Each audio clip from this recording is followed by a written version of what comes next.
Hello, good morning. So ito kahapon pala 'to nangyari. So, since ang aming family day is sa rainforest kami, since magluluto lang ako ng madalian, yung pinabaon lang namin. Like yung pritong baboy, pritong hotdog, at saka pritong lumpia, at saka pritong talong. 'Di ba? Lumpiang tuna para mas matipid. So, wala kasi si Kuya Kenneth kasi may trabaho so kami lang ako, si mama, si ate, si Naomi at si Kuya Emi. So, since nauna na si ate at saka si Naomi kasi nga nilalaro si Naomi doon sa rainforest. So, kami ni mama na iwan dito magluluto at magpe-prepare kami ng food namin para sa kakainin namin sa rainforest. So, by the way, maghuhugas muna ako bago ako magluluto sa lahat. So, ito nga pala yung mga sangkap para sa lumpiang Shanghai na tuna. So, yan yung tuna, century tuna. Sobrang thanks to God. Nakatipid kami. At ito yung carrots. Siyempre, for the tipid, pero masarap. Ganito. At nag-ano rin ako ng harina. Sa paggawa pala ng lumpiang Shanghai tuna, yung mama ko, yan si mama ko yung gumawa at nagbalot. So, ako lang yung magpiprito. So, ayun, maghugas muna ako ng kamay. Kahapon pala to, baon namin to sa rainforest. Sobrang gutom na nga yung hati ko kasi ang tagal ko magluto. Kasi maliligo pa ako at saka papaliguan ko pa yung aso kong mabait. So, ayun, maghugas na ako ng ano. Pero bago yan, pinapakita ko muna yung paghalo ng mama ko ng lumpiang Shanghai na tuna. Sobrang tipid at sobrang sarap talaga ng century tuna. So, yung talong, yun yung piprito natin later. Ito yung hotdog. Sobrang sarap ng hotdog din. Ayan, paminta. So, yan, naliwain lang. Nilagyan ng mudra ko ng asin. Pangpalasa ba? Para masarap ang ating lumpiang Shanghai na tuna. Diba? Kapag may century tuna kayo sa bahay, ayan, pwede nyong gawin siyang Shanghai, pwede nyong gawing merienda. Grabe talaga nagagawa niya. Paalmusal, pagkain, tanghalian, at gabi, di ba? Abot na to hanggang gabi namin, guys. Sobrang tipid talaga. So, ayan. Sobra pa ka Sobrang tipid, di ba, sis? So, ito pala yung hinati-hati na lang din namin yung wrapper. Sobrang mura din ng wrapper, di ba? Sa halagang 20, ang dami mo ng wrapper na mabili. Tapos isang carrots, 8 lang yung carrots dito, di ba? Sobrang nakatipid ka na. So, ayan, hinugasan ko din yung palangganang itim na gagamitin ko. Lalagyan ko kasi itong ng talong, di ba? Dito ako muna ilalagay habang maliligo pa ako, ganito. Kasi masanay ako na bago ako magluto ay maliligo para hindi tayo mapasma. So, yun, hugasan natin. Wala kasi kaming tubig. Pag Sabado kasi walang tulo yung gripo. Kaya, for the tabo-tabang person. Pero thanks to God, di ba? Dahil nakapag-ipon kami ng tubig. So, ayan. So, hugasan na natin yung baboy. So, ito yung baboy na nabili namin. Napakamura lang, 70 lang to, guys. Diba, for the tipid lang talaga ang person. Basta makakain lang tayo. Makasurvive lang sa everyday. To thanks to God. Yun, naisip namin na doon kami na lang kakain sa rainforest picnic together with my family. At yun nga, yung si kuya lang yung wala kasi nga may workshop, pero sa 15 nandito na siya sa bahay. Thanks to God, makakasama namin siya. At naway, si Lord na mag-iingat sa kanya, kay Kuya Kenneth, kay ate, sa akin, kay mama, at saka kay Naomi, kay Kuya Amy, at sa aming aso, kay Mayumi. Si Lord na bahala. At ito pala yung talong. Inugasan ko din yung talong. So, syempre, kailangan dapat malinis lahat bago natin lulutuin. So, ayun, nugasan na rin natin yung talong. Ayan. Isang talong lang siya pero ate-atiin ko siya, guys. So, ito yung lemon. Ito yung gagamitin ko para sa pagbabad natin ng ating baboy. So, ito yung lumpiang Shanghai. Bukod pala yan. Ito yung, inuna na ni mama yung paggawa ng lumpiang Shanghai. Pero ako lang magpiprito nito. Si mama yung nag-ano ng lumpiang Shanghai na tuna. 'Di ba? Century tuna lang talaga. So, ayan. 'Di ba ang dami nang nagawa talaga ng century tuna. Isang century tuna lang to, guys. Sobrang dami na. 'Di ba napakatipid pero para lang siyang lumpiang Shanghai na baboy. Ang sarap pa rin talaga ng lumpiang Shanghai na tuna. So, ayan. 'Di ba? Para swak sa baon namin mamaya. 'Di ba, guys? Tsaka nakita nyo naman yung hotdog kanina, ganito, ganyan. So, ayan yung lumpia. Ayan, antayin muna natin siya matapos kasi after nito na lumpiang Shanghai tuna is magbababad ako ng baboy. Yun nga, yun, lugasan na natin. Tsaka may lemon, di ba? Di ba, ang dami nang nagawa. Isang ano lang to, isang century tuna. Kaya, praise God talaga. Sobrang dami. Sobrang dami na nagawa, di ba? So, ito yung ating Shanghai na tuna. Kaya guys, kung gusto nyo magtipid talaga, as in, diskarte kung sa mga pang-ulam, pag may dilata kayo dyan, pwede nyo gawin ng ganito, di ba? Para maiba naman, di ba? Parang, tsaka hindi nalalayo yung lasa niya sa original na Shanghai. Kasi para lang, ang sarap pa rin niya, guys. So, ito yung nagawa natin. Di ba, ang dami nang nagawa. Tsaka yun, pwede mong hatiin yung wrapper, palitin, para mas madami talaga siyang tingnan, guys. So, ayan.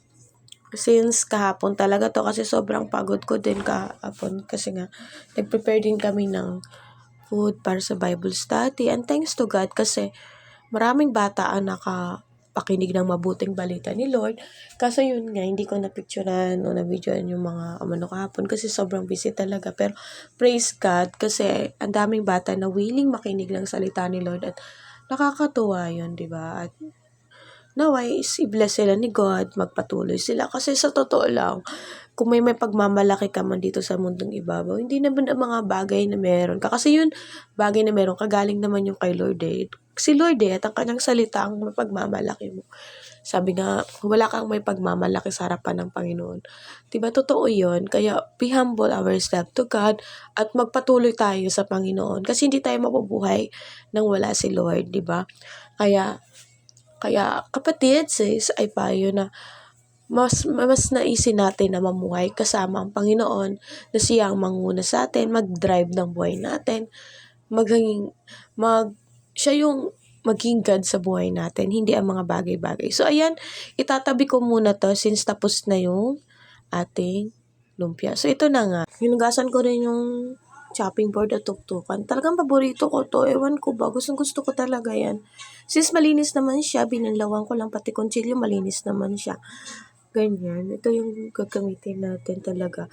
Kasi syempre, hindi talaga kumpleto ang araw natin pag walang lemon. Lalo pa nagbababad ka ng karne. Kasi nga, syempre, maliligo pa ako. So, habang naliligo ako, nabababad siya para kumapit yung lasa. So, maghiwa rin ako ng sibuyas. Diba yun? Sa halagang nasa 200 siguro natin. Ang dami ng ulam na nagawa. Kaya nga, praise ka talaga, di ba? So, ayun yung mapapayo. Ayan, iwain ko muna tong sibuyas. So, yun, masasabi ko na kung maglalakad lang tayo sa ating buhay, mas maganda na lakarin natin yung kay Jesus. Makinig tayo ng kanyang salita, makinig tayo ng mga pangaral patungkol kay Jesus, magbasa tayo ng Bible verse, kasi totoo lang ang buhay natin dito sa mundong ibabaw, hindi natin alam kung hanggang kailan tayo. Kaya agad na mabuhay natin, ibigay natin to kay Lord, diba? So, ito yung sibuyas, iwain natin. Kasi totoo lang, totoo yung buhay na walang hanggan. Totoo naman yung kamatayan na walang hanggan. Yung buhay na walang hanggan kasama si Jesus is yung pagtanggap mo sa Kanya. Yung kaharian ng Diyos na pangako niya, totoo yun. At yung kamatayan walang hanggan, yung sinasabi yan dito sa atin ng impyerno or yung dagat-dagatang apoy at kapatid nakakatakot mapunta doon. Kaya hanggat may panahon pa, repent, hanggat may time pa, go back to Jesus. Diba? Huwag tayo sakop sa mga mali, sa kasalanan. So, ayan, sibuyas, siwain ko na. Kasi totoo kasi ang impyerno, totoo din ang buhay na walang hanggan. So, ayan yung bawang, haluin na natin. Kaya hanggat may panahon, go back to Jesus. Kasi ang buhay natin, hindi natin alam. Napakadali lang ng buhay natin sa mundong ibabaw. Kasi, di ba, ang buhay natin, ang journey natin, baby, sanggol, dalaga o binata, tapos mag-aasawa, pero may ibang hindi nag-aasawa, tatanda at ending, di ba, mamamatay din tayo lahat. Kaya, ang is, napaka-short ng life natin sa mundo ito. Kaya mas piliin natin ang buhay ng katiyakan na kasama si Jesus, ang buhay ng walang hanggan, ang pangako na kaharian ng Panginoon. At yun ay yung pagtanggap mo kay Jesus, pagsunod sa kanyang kalooban.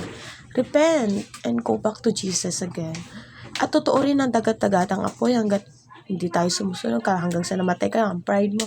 Totoo yung dagat-dagatang apoy at ayaw ni Lord na mapunta tayo doon. So ito na yung bawang, iwain natin. Kasi yung dagat-dagatang apoy para yung kay Satan kay Satan's na rebellious, di ba?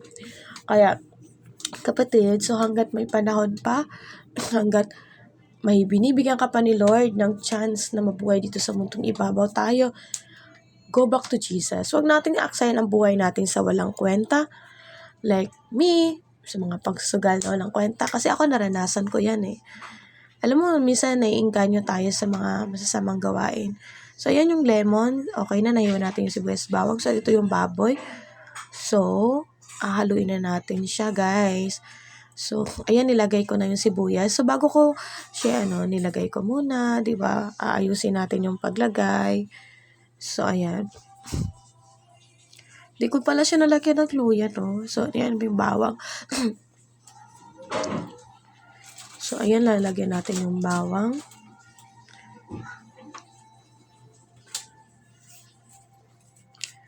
So, next is, pigain natin ng lemon para mawala yung lansa ng baboy, mas sumarap. Pipigain natin na maigit para kumapit yung lasa. Kasi nga, maliligo pa ako. So, habang naliligo ako, nakababad pa to ng ilang minuto para kumapit yung lasa. So, pipigain pa natin yung lemon. So, lalagyan ko din to ng asin at saka paminta, guys. So, ayun nga, talagang mas maganda na sumunod sa kalooban ni Lord. Kasi minsan din akong likes dyan, nainganyo dyan, like sa mga sugal-sugal. Kasi gusto natin easy money, di ba? Pero the truth is, God is the great provider. So, bakit ka nag-aalala? So, ayan, pipigain natin. Kasi dumarating sa time na pag no choice ka na, kahit alam mong hindi tama ay ginagawa mo. Pero the truth is, ang dulot lang niyan ay kahungkagan. Ang dulot lang niyan ay kabiguan ng puso mo, kalungkutan. Hindi ka masaya sa gawain na ganyan. Because you know what? Si Jesus lang ang magpapasaya sa'yo. Ang greatest na gawa ni Lord sa buhay mo. Sinalagyan ko rin siya ng pambabad, yung marinate. Yan, di ba? Para ito ay swak talaga, pang marinate talaga to, like sa mga barbecue. Ang sarap talaga niyan, guys. Yan. Lagyan natin ng magic sa sarap. Di ba? Kaya, para pagligo ko, di ba? Nakita niyo naman malinis naman yung kamay ko since nagugas na ako kanina. Pero higit na palinisin natin yung heart natin, guys. So, ayan. Di ba? So, nalagyan ko ng paminta. So, ayun nga, talagang may time na minsan magagawa mo mga bagay na hindi tama, lalo na kapag marami kang pera, ganyan. Kasi isa na naiisip mo, di ba? Imbes maging grateful, minsan nagiging greediness pa. Pero the truth is, maging grateful at lagi magpasalamat at dapat kay Lord lang umaasa, hindi sa mga bagay, hindi sa tao, kundi kay God lang. Kahit sa anumang material na bagay, financially, emotionally, spiritually, dapat si Lord Dapat kay Lord tayo umasa. Kay Lord because God is the great provider. So, nilagyan ko pa siya para mas lalo siyang mas masarap at mas malasa mamaya. Kaya kapatid, kung nagsusugal ka man or something, huwag ka nang gumaya sa akin. Stop na. Kung nag-aalala ka man sa mga needs mo, stop na. Kay Lord na umasa. Kasi walang mahirap sa Panginoon. Walang bagay na mahirap kay Lord. Nilagyan ko na rin ng asin. O kapag nag-aalala ka rin dahil gusto mo magka-work, wait the process of God.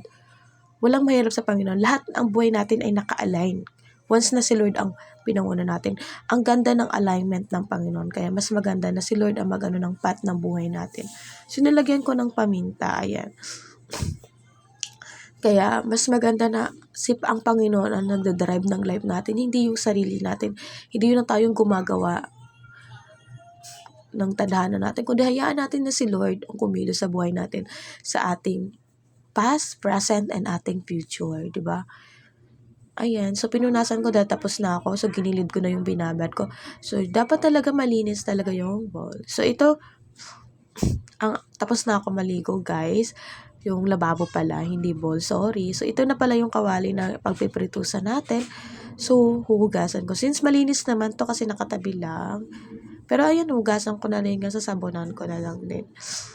ito yung pagpipritusan natin ng lahat, guys. Kasi gusto ko talaga isang gamitan lang. Pero, syempre, kada alam ko sobrang dumi na o ano na, mamantika na ng grabe o maitim na, hugasan natin. So, ayan, dito na ako magpiprito, guys. Sinisipon. Kahapon nung nag-alala naman ako kasi nakalmot ako ng aking paboritong dog. Pero kompleto naman siya sa bakuna. Pero nandun pa rin yung pag-aalala. Pero sabi nga, hayaan mo na si Lord ng bahala sa buhay mo. Siya naman nakakalam ng buhay natin eh. Ito yung hotdog, inugasan ko din, guys. So ito yung pipritusan na ipipritos ko din to. Ayan, inugasan natin. Diba? Maganda na hugas na lahat bago natin lutuin.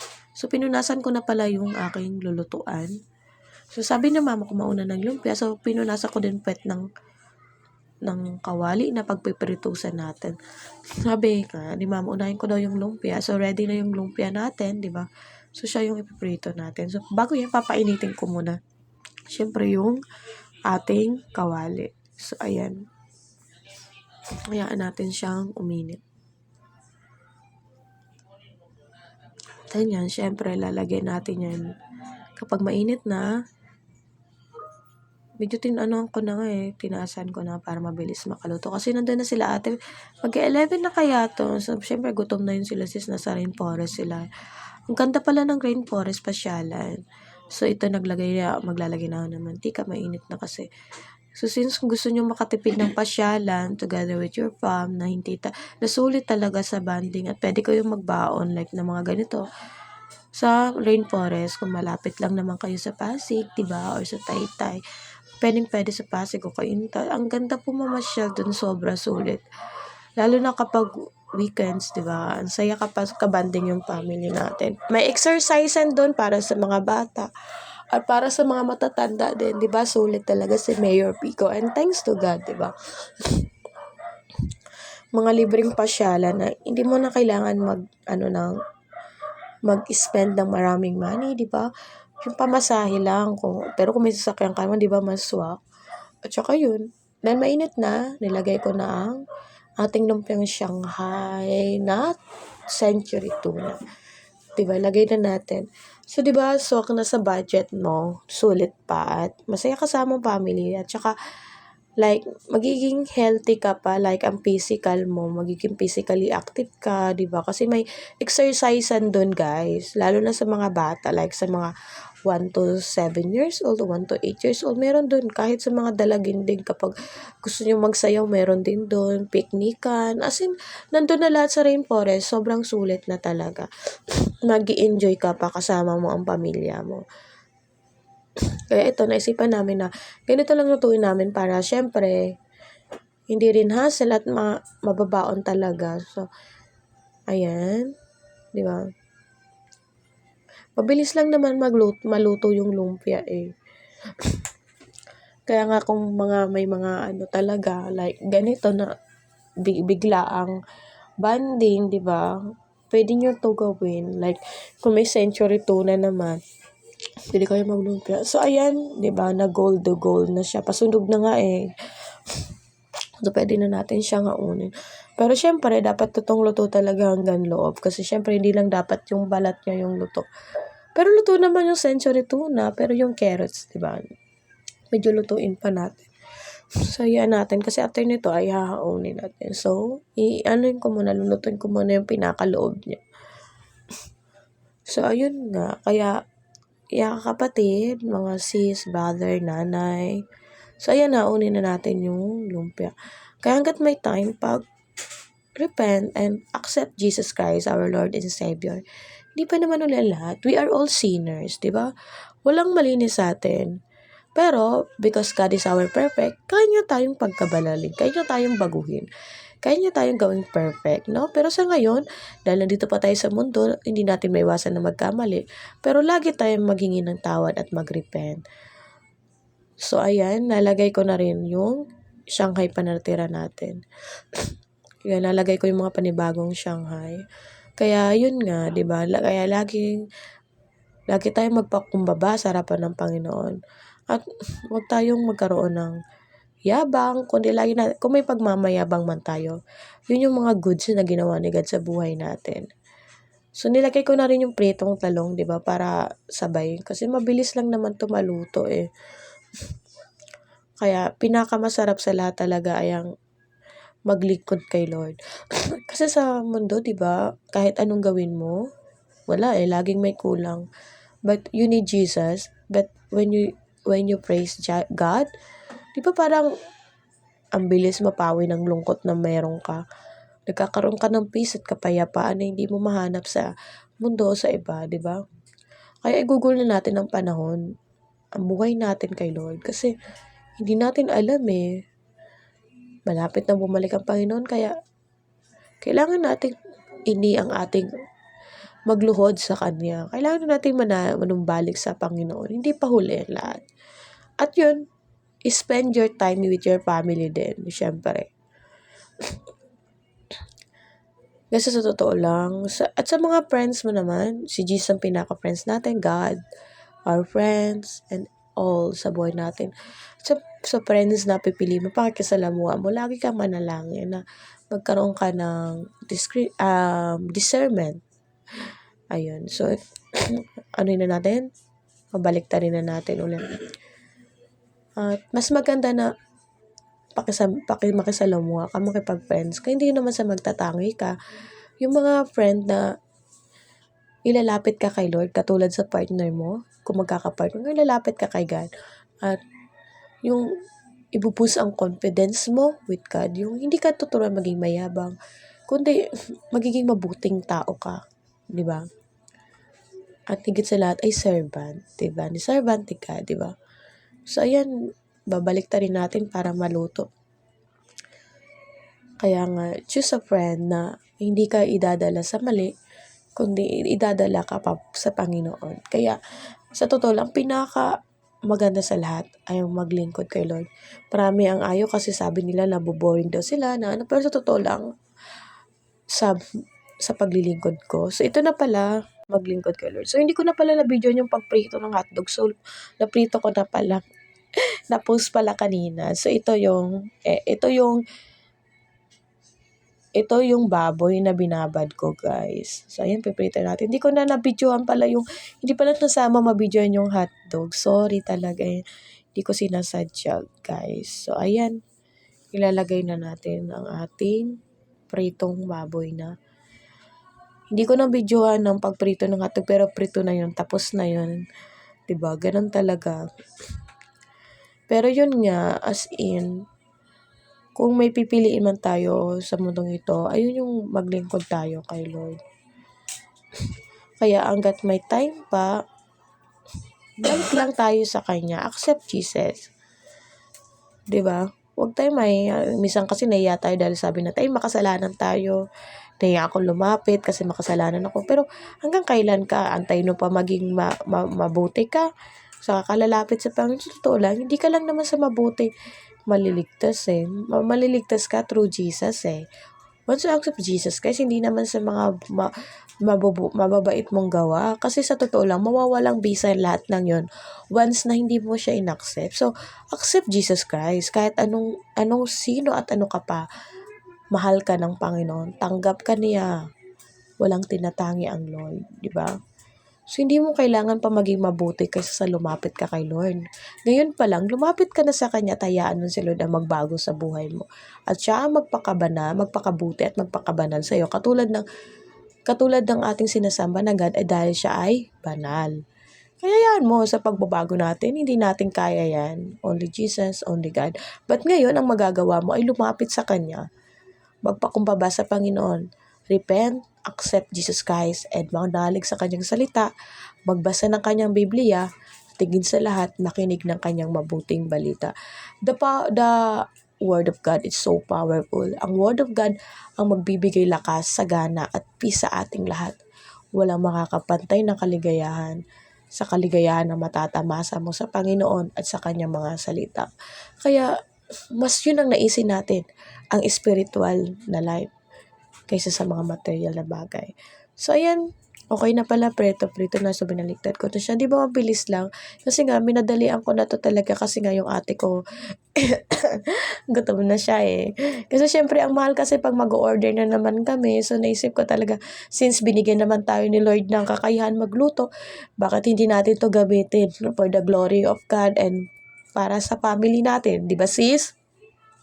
Kaya once na God gives you a skills, huwag kang mag-alala or huwag kang magdalawang isip na gamitin 'to for the glory of Lord and for your family, 'di ba? So, anuhin mo 'to, una-una ibigay mo 'to sa Panginoon, kung gagamitin naman ni Lord 'to para sa financial needs mo, siya na rin ang bahala. Pero sa ngayon, kay God at sa family at saka kahit sa financial needs mo, magpatuloy ka pa rin na gamitin mo 'to para sa will niya at yun nga, at ngayon nga magpupunta ako ng church ta's magluluto ako dun. So, kahapon talaga 'to nangyari since sobrang kapagod talaga pero sobrang nag-enjoy naman. So, yun, luto-lutuin natin 'to guys para maluto. Kasi siyempre, yun nga, hindi lang dapat yung ibabaw ang luto, maging ang pinakaloob niya, 'di ba? Para mas masarap, mas malinamnam. Crispy siya hindi lang sa labas, maging sa loob. So ayan, hayaan natin siyang maluto, 'di ba? So, at saka pinaka-secret talaga 'pag nagluluto, lagi tayong mag-pray na, Lord, naway okay lang, i-bless mo ang taong makakain nito, naway mas anuhin mo pa yung spiritual nila, 'di ba? Kaya ako talaga sa buhay paglilingkod ko, as in na masasabi ko, kasi like yung mga bad na ginagawa, yung nagawa ko na rin pero wala talaga eh. Iba pa rin yung kasiyahan na matatamasa mo once na kay Lord ka. 'Di ba? Once na kay God mo pinaubayan lahat. Nung pag-eagerness ka sa spirit ni God, wala kang takot na mararamdaman. Puno ka ng saya. At yun ang nais ko ulit maranasan, kapatid, at nais ko yung maranasan mo. Maranasan yung lahat ng mga nakakarinig, nakaka-views nito. Ang mamuhay sa Spirit, ang mamuhay kay Lord, hindi sa mga bagay sa mundong ibabaw. Kasi lahat ng yan may hangganan eh. Maging ang buhay natin may hangganan. But the glory of Lord is eternal. But ang kaharian ng Diyos is eternal. At yun ang dapat natin maranasan, ang paghahari ni Lord. At ngayon pa lang, hayaan natin ang Diyos ang maghari sa buhay natin, sa ating puso. So, antayin natin siyang maluto ng maayos. Diba, hayaan lang natin. Ay, malapit na pala yung February, guys. Sa mga wala pang kadate, okay lang yan. Maging masaya pa rin tayo at may perfect time si Lord na ibibigay para sa atin. At yun, pwede naman nating i-date yung family natin, di ba, mga mahal natin sa buhay. Di ba, hindi lang naman yan about jowa, di ba? Nandiyan yung family natin. So, ayan, baliktarin ko na since malapit na siya maluto, guys. Kasi nga, yung kapatid ko talaga, nauna na, at nandun na rin daw si Kuya Emi. Sumunod ko si Kuya Emi sa kanya since nag-uulan kasi doon. Pero thanks to God kasi tumila din yung ulan. Makaka-bad trip pa rin. Nandun na si Yumi nga, pamangkin ko, sobrang laki niya na talagang napakabuti na rin sa buhay ng pamangkin ko.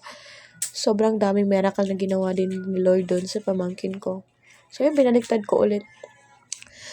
Yung ate ko nga, habang nung nagbubuntis siya, talagang, alam mo yun, siya, nagdudugo, ganun, pero miscarriage, siya, pero grabe, talagang si Lord ang may hawak ng buhay. Tingnan mo, nabuhay yung pamangkin ko because of God, diba? Kahit ano pang case yan, kahit ano pang issue yan, kaya niyang buwagin yan once you have faith to God. Once na si Lord ang inuna mo, diba? Kaya laging isik muna si Lord bago ang mga bagay sa mundo. Kasi hayaan mo na si Lord na yung magkilo sa life mo, sa mga pangarap mo. The best pangarap comes from Jesus, comes from God, hindi sa sarili. Kasi sa sarili mo, mabibigo ka. Like kita, kasi like me, nagmamadali. Kasi minsan dahil sa nahiya ka na. Feeling mo wala kang ganun, di ba? But the truth is, nonsense sa mga bagay na yan. Kasi sa totoo lang, the way na minamadali mo, mas lalong tumatagal. Kaya ang hindi mo pa nakikita, pero rely on God. Rely na, Lord, ikaw nang bahala sa akin. Ikaw nang bahala sa dream ko. Ikaw nang bahala sa future ko. Ikaw nang bahala sa everyday ko. Lord, ikaw nang bahala sa lahat, di ba? Mas maganda na si Lord na yung pinaghahari natin sa ating buhay, sa ating lives, na siya yung nangunguna sa atin. Kaya yun, kapatid, so always rely on God. Always depend on God. Hindi sa mundo, hindi sa sarili mo, hindi sa mga bagay o sa pamilya mo, kundi kay Lord. So, ayan, luto na yung ating binabad na baboy. Di ba? Hihiwain pa namin yan para masarap at para kumasya, guys. Ganun tayo katibid. So, tapos na ako magluto at ipiprepare na namin yon. So, since di ko na binidyoan yung pag-prepare, kasi syempre nagmamadali kami. At yun, di ko na pinakita, nagdala rin kami dito ng Coke, guys. Kasi sarap talaga ng Coke, lalo na kasalo kapag kasama mo yung pamilya. Di ba? So, pero hindi to pinupunas-punasan ko muna. Syempre, bago tayo umalis, dapat malinis. Walang hugasan. So, naghugas din muna ako dyan habang piniprepare ng mama ko yung mga dadalhin. At saka nagtimpla rin ako ng ano dyan ni Yumi. Di ba? Para bago tayo umalis dito sa bahay namin at pagbalik namin ay malinis. Di ba? Malaga nalilinisan yung lababo kapag after mo magluto para yung mantika hindi kumapit at pinupunasan din natin mga side kasi syempre lalo na ako. So, ayan, luto na ako, guys. So, ready na to. Ito na yung ating naprito. Yan. Thank you so much. Thanks to God, di ba? Ready na para sa ating family. So, yan, salo-salo na yan si ate, si kuya, si mama. Kay kuya, hindi ka namin kasama. Si Naomi, di ba sarap ng tulog yun sa ano? Hindi kasama si kuya kasi may work siya. Pero I love you, Kuya Kenneth, di ba? Yung aso namin, bantay dito sa bahay. So, ito na yung naparito natin, guys. Di ba? Yan, si ate at saka si mama. Si Naomi, sarap ng tulog dyan sa ilalim. At ako to, guys. So, ayan, ito na yung rainforest. Diba? Sulit, guys. Napaka-sulit. Ang ganda pa ng rainforest. Kaya, yun. Ang sarap talaga kabanding sa lahat yung family, diba? Yung family na, alam mo, isa rin sa ginagamit yung sandalan mo sa lahat ng problema. So, ito, dahil nag-enjoy na kami, pauwi na kami, guys. Nakakain na kami pala dyan. Ubos nga eh. Nagutom na nga daw yung ate ko. Tagal ko kasi magluto kasi nagpaligo pa ako ng aso, guys.